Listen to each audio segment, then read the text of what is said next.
እውነት ልንገርህ አንተ አሸንፈኝ አግብታት እንኳን ቢሆን እመነኝ ከጉያ ፈልቅቅ ያወጣት ነበር። ቆይ ግን እንደ ዕቃ እየቆጠርካት ነው? አይደለም ግን ደግሞ ያለሷ መኖር አልችልም። ባለፈው አብረሽ ስታሽቃብኝ ስስቅብኛል ነበር እና እኔ ካንተ ጋር ሆኜ ራሴ ላጋጥ እና እንዴት ከነሱ ጋር ትስቅብኛለሽ? እሺ ቆይ ልደቷ እንደነበር ማን የነገረህ? እድል ናት። አይህ ለዚህ ነው የምታናደደኝ። ተንኮል እኮ ጭንቅላት ይፈልጋል። በደንብ ካልቀመርክበት ትበላለሽ። ምን ለማለት ነው? እድልን አስቀይመሃታል። ትክክለኛ ነገር እንድትነግር ጠብቀህ ነበር። አልጠብቅም ግን ደግሞ ይዛኔ ተሳስተሃል። አሁንም እየሄድክ በምታወቀው ነገር ቲና ትኖራለች ብለህ ከሆነ ተሳስተሃል። 500 ሺህ ብርስ? እየቀለድክ ነው? ያንተ 500 ሺህ ባንክ ቤት ያስቀመጥከው መሰለህ እንዴ? ለምሰራው ስራ እኮ ነው ክፍያ የከፈልከኝ። ምን ሰራሽ? ብዙ ነገር። ከኔ ስራ ግን ያንተ ማበላሸት ይበልጣል። ዳለ እኔ እቀልዳለሁ። ታዲያ አንተ ምን አገባ? ይፈቅዳ ነው። እነሱ ደግሞ አልከለከሉኝም። እኔ ግን አስወጣለሁ። ማን ስለሆንክ ነው አንተ? ትሁት እንደሆነች እኔንም አንተንም አልመረጠችንም። አንተ ሺማይዝም እንዴ በሶስት ሴቶች መካከል ለዚያውም አባወራ በሌለበት ቤት ስታድር? መኪና ማዘጋጀት የምችል ከሆነ ዛሬ ነው እንጂ እናስፈታው። ምን እየቀለድሽ ነው? አልቀለድኩም ተመስገን። ቲና አንቺ ብር አውጥተሽ? ተመስገን እንዳንተ ሙሉ ለሙሉ እኔ ጻድቅ አይደለሁም፣ ግን ደግሞ ለኔ ጥሩ ያሉኝ ሰዎች ከነሱ ላይ እጅ ማንሳቴ ጉዳቱ የትና እንዴት እንደሆነ ገብቶኛል። የአባዬን ዕዳ ደግሞ ከፍያ ጨርሰው። አስበሻል? አባዬ የለም። ለኔ ግን ሽምግልና ሌላ ከሌ ነው። እሱ ከሌለ እኮ አልደምቅም። ትሁቴ ግን አስበሻል? ሽር ጉድ ሲባል አባዬ ከሌለማ ምንም አይደምቅም። ፈጣሪ የሚያመጣውን ነገር ምን ይታወቃል ብለሽ ነው ትሁቴ? ካልሆነ እሺ እኔ ቆንጆ እንዴት አይነት ጥሩ ሰው እንደሆንኩ እኮ። አይ አይደለም፣ አመሰግናለሁ። ምንም አይደል።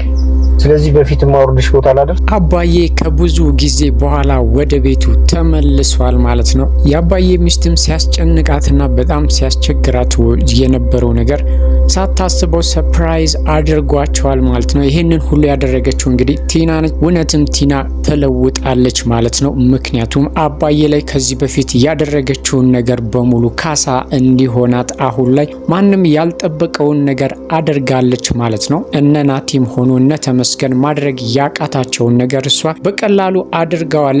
አባዬም እንዲፈታ አድርጋለች ማለት ነው። ይሄንን ነገር ቲና ታደርጋለች ብሎ ማንም አልጠበቀም ነበር። ምክንያቱም ቲና በጣም ተንኮለኛና ገንዘብ ወዳድ ነበረች። ዛሬ ላይ እንግዲህ በጣም ብዙ ከሷ የማይጠበቅ ብር መጠን አውጥታ አባዬን ወደ ቤቱ ወይም ደግሞ ለቤቱ እንዲበቃ አድርገዋለች። ማሚም እንግዲህ በማስታወሷ በጣም እየተጨነቀች ነበረ። ይህን በምታስታውስበት ጊዜ አባዬ ማለትም ባሏ አጠገቧ ባለመኖሩ በጣም ተጨንቃ ነበረ። ባላስታውስ ይሻለኛል ብላ እያሰበች ነበረ። ምክንያቱም እሱ በሌለበት ቦታና እሱ ከጎኗ ባልነበረበት ሰዓት እንግዲህ ማስታወሱ ምንም አይጠቅምም፣ በሽታና ሕመም ነው የሚሆነው። ግን ደግሞ አሁንም የበፊት ማንነቷን ሙሉ በሙሉ አስታውሳለች፣ ማን እንደነበረች እና ባሏም ለሷ ምን ያህል ክብር እንደነበረው ታውቋታል ማለት ነው። እንግዲህ የበፊት ህይወቷ ምን ያህል ደስታ የተሞላበትና በፍቅር የተደራጀ እንደነበረም ገብቷታል። አባዬም እንግዲህ ሳይታሰብ ወደ ቤት በመምጣቱ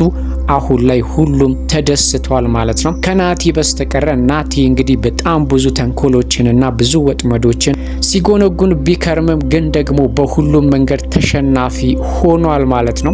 ዛሬ ላይም እንግዲህ ለማስመሰልና እኔ ብቻ ነኝ ለአባዬ አሳቢ ብሎ ለማስመሰል ሲሞክር አባዬ ድንገት ቤት ተከስቶ አስገርሟቸዋል ማለት ነው። ናቲ እንግዲህ የአባዬ ቤት ተሸጦ አባዬ እንዲፈታ ቢፈልግም ግን ደግሞ በናቲ ሀሳብ ማንም አልተስማማም ነበር። ምክንያቱም ይሄ ሀሳብ የናቲ ብቻ ስለሆነ ናቲ ደግሞ እውነት ለአባዬ መፈታት አስቦ ሳይሆን የቤቱ መሸጥና እነሱ ጎዳና መውጣታቸው ወይም ደግሞ ቤቱ በሚሸጥበት ሰዓት የሆነ ነገር አገኛለሁ ብሎ ከቲና ጋም ከዚህ በፊት ተነጋግሮ ነበር ማለት ነው። ግን አሁን ላይ ናቲ ያቀደው እቅድ ሙሉ በሙሉ ውድቅ ሆኖበታል። አባዬም ሳይታሰብ ወደ ቤት ተመልሷል ማለት ነው። ሌላው ናቲ እንግዲህ ሙሉ በሙሉ ተመስገን እንዳሸነፈው በራሱ በቃሉና በአንደበቱ ተናግሯል ማለት ነው። ምክንያቱም የትሁት ሁኔታ በጠቅላላ ወደ ተመስገን የሚያመራ ሆኖ አግኝቶታል። አሁን ላይ ትሁት እንግዲህ ለተመስገን ያላት ፍቅር ጥልቅ እየሆነ ነው ያለው።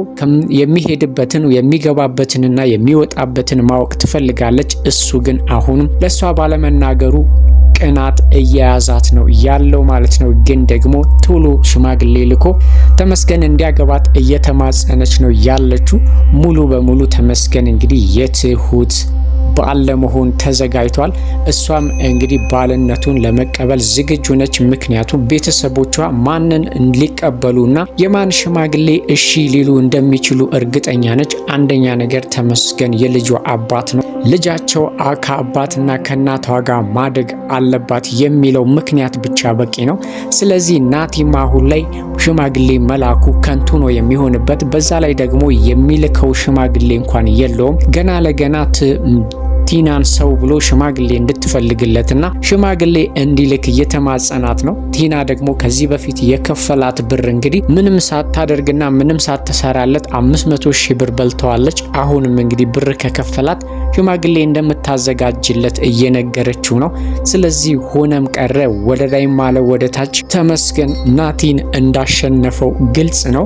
እንግዲህ ሽንፈቱንም ተናግሯል። በእርግጥ አሁን ተስፋ ባይቆርጥና ተንኮሉና ሸሩ ባይላቀቀውም ግን ደግሞ ሙሉ በሙሉ ተሸንፍ ያለው ብሎ እጅ መስጠት አልፈለገም። እስከ መጨረሻው ድረስ ለመታገል ያሰበ ነው የሚመስለው። ተመስገንም እንግዲህ ከመሸነፍ በፊት ከውድድሩ መውጣት ትችላለህ፣ ምክንያቱም ሳትሸነፍ ከውድድሩ ከወጣህ ቢያንስ ክብርህን ጠብቀህ ትኖራለህ ወይም ደግሞ ከነ ክብርህ ትሆናለህ።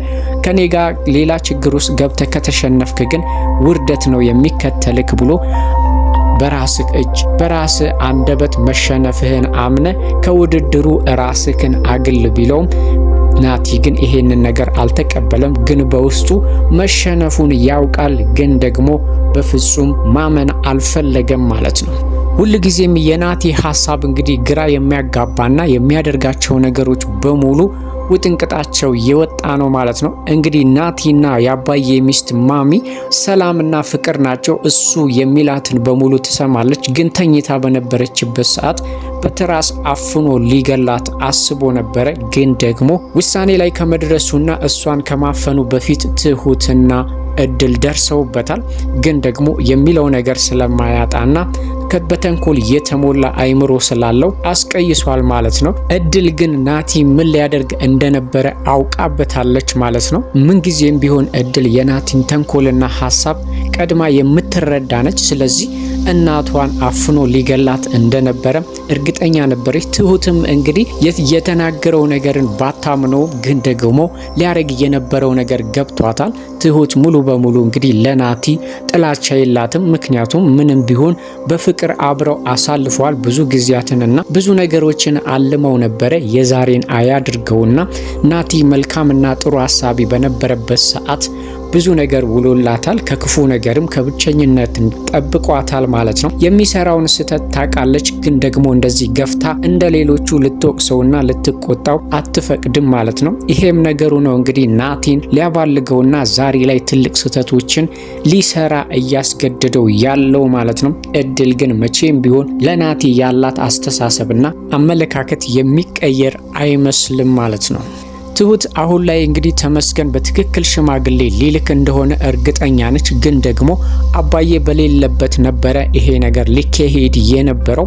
ይሄም ነገር ትሁትን ደስታዋና ወይም ደግሞ ሽማግሌዎቹን ደስተኛ ላያደርግ ወይም ሙሉ አያደርጋቸውም ብላ እያሰበች ነበር። ግን ደግሞ ያላሰበችውና ያልጠበቀችው ነገር ተፈጥሯል ማለት ነው። እንግዲህ ተመስገንም ቢሆን አባዬ የሌለበት ሽማግሌ መላክ ሊከብደው ይችል ነበረ።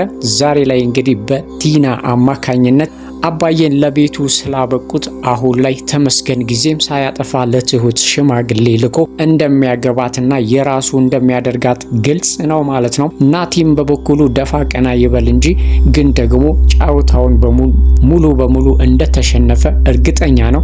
በዛ ላይ ደግሞ ትሁትም አሁን ላይ ተመስገንን ቤተሰቦቿ እንደሚመርጡ እርግጠኛ ነች ማለት ነው። ለማሚም እርግጠኛ ነኝ የሚመርጡትን እኔ ጠንቅቄ አቃለሁኝ ተመስገንን እንደሚመርጡ ብላ በትክክል ቃል በቃል ባትናገርም ተመስገንን እንደሚመርጡ እርግጠኛ ነች። ምክንያቱም ቤተሰቧን ከዚህ በፊት ምንም ያህል ቢያስቀይምና ቢያስከፋቸውም ከዚህ በፊት ይቅርታ ጠይቋቸዋል። በዛ ላይ ደግሞ ፍሬ አፍርተዋል ትሁትና እሱ። ስለዚህ ተመስገንን የሚመርጡበት በጣም ብዙ ምክንያት ነው ያላቸው።